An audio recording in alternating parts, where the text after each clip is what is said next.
नमस्कार दोस्तों, आप सभी का स्वागत है हमारे YouTube चैनल में। हर हर महादेव। आज हम सावन के महत्व के बारे में जानेंगे। चलिए शुरू करते हैं। सावन का पवित्र महीना भगवान शिव की आराधना के लिए सबसे श्रेष्ठ माना जाता है। मान्यता है कि इस महीने में सच्चे मन से की गई शिव उपासना और सोमवार का व्रत विशेष फलदायी होता है। आज की इस वीडियो में हम जानेंगे कि सावन के सोमवार व्रत का महत्व क्या है, इसकी प्रसिद्ध कथा क्या है, व्रत करने का सही विधि क्या है, किन नियमों का पालन करना चाहिए और इस व्रत से मिलने वाले आध्यात्मिक संदेश क्या है। इसलिए वीडियो को अंत तक अवश्य देखें। सबसे पहले बात करते हैं कि सावन का महीना इतना विशेष माना क्यों जाता है। हिंदू परंपरा के अनुसार समुद्र मंथन के समय जब हालाहल विष निकला, तब समस्त सृष्टि की रक्षा के लिए भगवान शिव ने उस विष को अपने कंठ में धारण कर लिया। तभी से उनका नाम नीलकंठ पड़ा। मान्यता है कि देवताओं ने भगवान शिव को शीतलता प्रदान करने के लिए जल अर्पित किया। इसी कारण सावन के महीने में शिवलिंग पर जलाभिषेक और गंगा जल चढ़ाने की परंपरा विशेष रूप से प्रचलित हुई। अब हम जानते हैं सावन सोमवार व्रत की प्रसिद्ध कथा। बहुत समय पहले एक नगर में एक साहूकार रहता था। उसके पास धन संपत्ति की कोई कमी नहीं थी, लेकिन उसके घर में संतान नहीं थी। वह प्रतिदिन शिव की पूजा करता और हर सोमवार को व्रत रखता। वर्षों तक उसने पूरी श्रद्धा और विश्वास के साथ भोलेनाथ की आराधना की। भगवान शिव उसकी भक्ति से अत्यंत प्रसन्न हुए। माता पार्वती ने भगवान शिव से कहा, प्रभु, यह आपका भक्त बड़ी श्रद्धा से आपकी पूजा करता है, इसकी मनोकामना अवश्य पूरी कीजिए। तब भगवान शिव ने कहा, इसके भाग्य में संतान सुख नहीं है, लेकिन इसकी भक्ति से प्रसन्न होकर मैं इसे एक पुत्र का वरदान देता हूँ।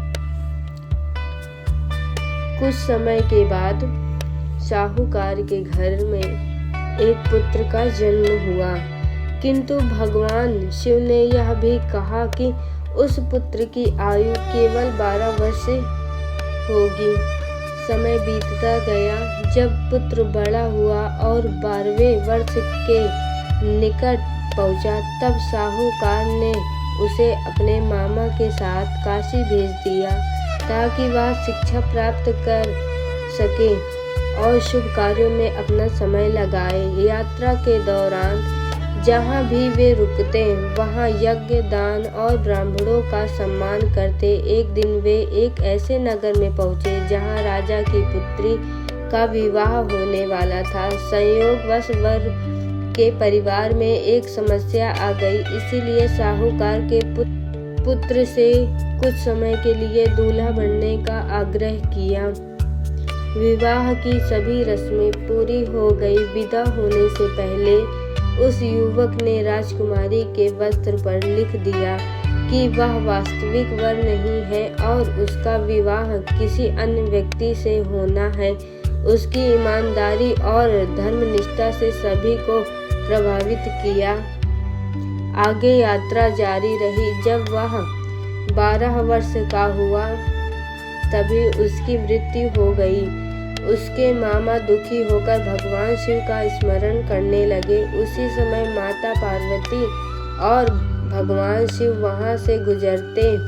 माता पार्वती ने भक्त की पीड़ा देखकर भगवान शिव से प्रार्थना की। भगवान शिव ने उसकी भक्ति और परिवार की श्रद्धा को देखकर उस बालक को पुनः जीवन प्रदान कर दिया। इस प्रकार भगवान शिव ने अपने भक्त की रक्षा की और यह संदेश दिया कि सच्ची श्रद्धा, भक्ति, सत्य और धर्म का मार्ग कभी व्यर्थ नहीं जाता।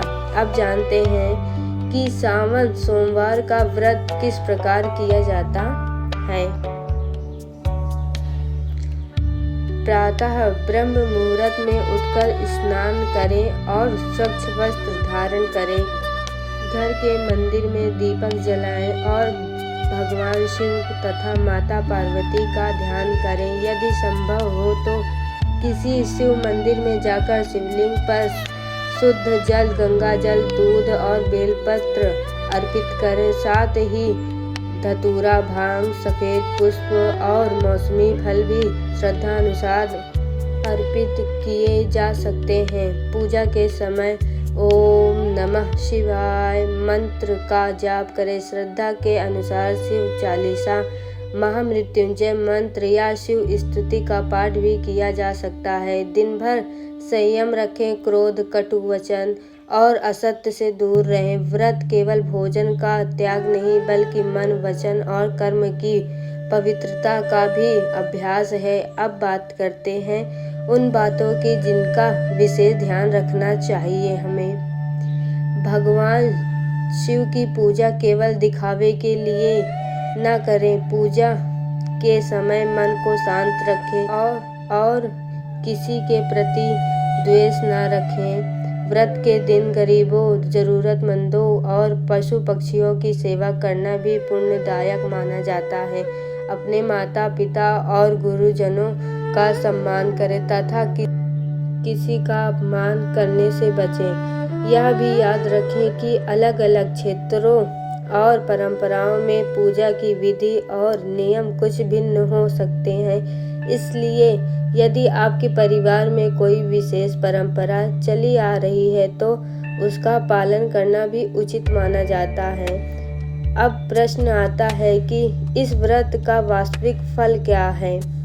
धार्मिक मान्यताओं के अनुसार सावन सोमवार का व्रत करने से भगवान शिव की कृपा प्राप्त होती है, मन को शांति मिलती है, परिवार में सुख समृद्धि का वातावरण बनता है और व्यक्ति में धैर्य, संयम तथा सकारात्मक सोच का विकास होता है। सबसे बड़ा लाभ यह है कि मन भगवान की भक्ति में स्थिर होता है और जीवन में अच्छे कर्म करने की प्रेरणा मिलती है।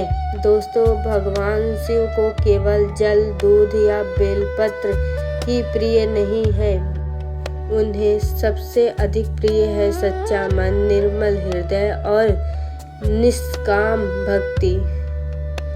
यदि हमारी पूजा के साथ साथ अच्छे विचार, सत्य, करुणा और सेवा में सभी मिलकर भगवान शिव का स्मरण करें। ओम नमः शिवाय। हर हर महादेव। धन्यवाद।